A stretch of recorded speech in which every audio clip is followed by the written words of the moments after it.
সভাপতি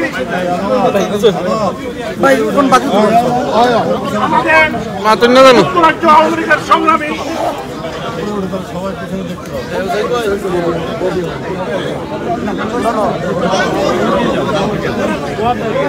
ঠিক আছে সংগ্রামী বন্ধুগণ, আমি প্রথমে আপনাদেরকে কৃতজ্ঞতা জানাই। আপনারা সবাই এই খুনি নিউজ এর নেতৃত্বে অবৈধ দখলদার এই রেজিম গতকালকে যমুনায় মিটিং দেখে আওয়ামী লীগকে তারা নিষিদ্ধ ঘোষণা করেছে। ওরা অবৈধ লুটেরা দখলদার বাহিনী, ওরা জঙ্গি। আওয়ামী লীগকে নিষিদ্ধ করার কোন ক্ষমতা তাদের নাই। পিতা এবং পিতামহ মার্শাল ল অ্যাডমিনিস্ট্রেটর পাকিস্তানের আইয়ুব খান 1958 সালের 7 অক্টোবর আওয়ামী লীগকে নিষিদ্ধ করেছিল। 1971 26 মার্চ ইয়াহিয়া খান আওয়ামী লীগকে নিষিদ্ধ করেছিল। কি হয়েছিল? আওয়ামী লীগের নেতৃত্বে, জাতির পিতা বঙ্গবন্ধু শেখ মুজিবুর রহমানের নেতৃত্বে 30 লক্ষ মানুষের রক্তের বিনিময়ে, 3 লক্ষ মা বোনের সম্ভ্রমের বিনিময়ে আমরা একটি ভূখণ্ড, একটি রাষ্ট্র, একটি পতাকা, একটি মানচিত্র আমরা পেয়েছিলাম।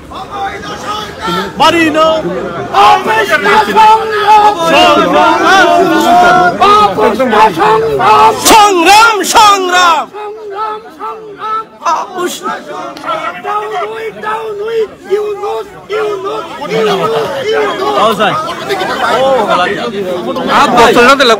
বাংলা সুর সুদগুর ভালো শুনি।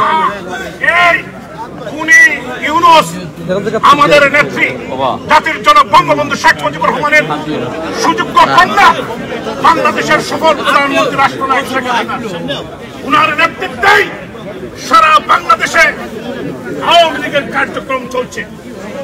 আজকে যারা জোর করে ক্ষমতা দখল করেছে, এই ডক্টর ইউনূস, খুনি ইউনূস, আসিফ নজরুল, রেজওয়ানা হাসান সহ এই খুনি চক্রদের বিচার রেসকোর্স ময়দানে বাংলার জনগণ, এদের রেহাই নাই। এরা আমার ভাই, আমাদের মা বোনদেরকে ইজ্জত হরণ করেছে, আমাদের বাড়ি করে আগুন দিয়েছে, আমাদের লক্ষ লক্ষ মানুষকে ঘর ছাড়া করেছে। এখানে অনেকেই আছেন যাদের পিতা মাতা বাড়িতে থাকতে পারেন নাই। সদর ইউনিয়নের চেয়ারম্যানকে খালি ওদিকে আটন না দেন, খালি আটন দিতে লাগে। তারা হত্যা করেছে। বালাগঞ্জের জুনেদের এক ভাই রয়লুস, আমাদের সহযোদ্ধা, তাকে হত্যা করেছে। তার চাচা আশঙ্কা আছেন, মৃত্যুর সাথে পাঞ্জা লড়ছেন হসপিটালে। সংগ্রামী বন্ধুগণ, আমি সময় নিতে চাই না। আমি জানি আপনারা সকাল থেকে আপনারা এখানে এসেছেন, আপনারা বিভিন্ন আন্দোলন সংগ্রামে আছেন।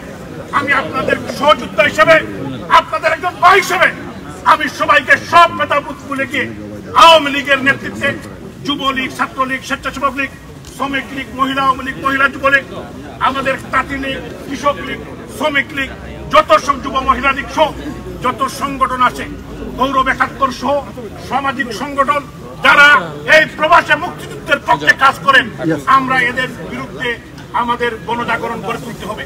1971 সালে বঙ্গবন্ধু যখন ডাক দিয়েছেন, এই প্রবাসী বাঙালিরা সমস্ত অস্ত্র কেনার টাকা দিয়েছিল। সমস্ত দেশকে মুক্তিযুদ্ধে যাতে ত্বরান্বিত হয় সংগঠিত করেছিল। আজও সময় এসেছে, দেশ, আমাদের দেশ বিক্রি হয়ে গিয়েছে। যে দেশ এই প্রবাসীরা টাকা দিয়ে বঙ্গবন্ধুর নেতৃত্বে স্বাধীন করেছিলেন, আজকে এই দেশকে ডক্টর ইউনূস, আপনারা জানেন, করিডোরের নামে বিক্রি করে দিচ্ছে। আমরা সবাইকে, আমরা যদি এক হয়ে আমরা আন্দোলন করে তুলি, এবং আমি আপনাদের কাছে একটি কথা বলেই শেষ করব, সংগ্রামী বন্ধুগণ, ইউনূস এবং তার দূষণ যে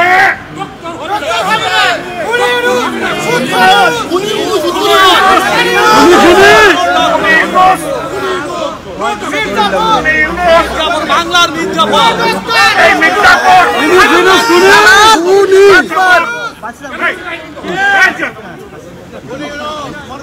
এই মির্জাপুর কোন ইউনুস এই লন্ডনে যখন আসবে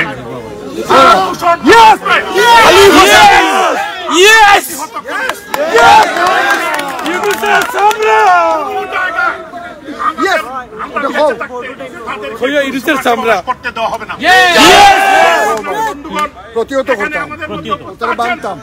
আমাদের প্রিয় নেতা বাংলাদেশ আওয়ামী লীগের প্রেসিডিয়ামের অন্যতম সদস্য, সাবেক বাংলাদেশ ছাত্রলীগের সাধারণ সম্পাদক, মাননীয় সংসদ সদস্য, মাননীয় মন্ত্রী জনাব আব্দুর রহমান সাহেব, যিনি প্রধানমন্ত্রী বক্তব্য রাখবেন।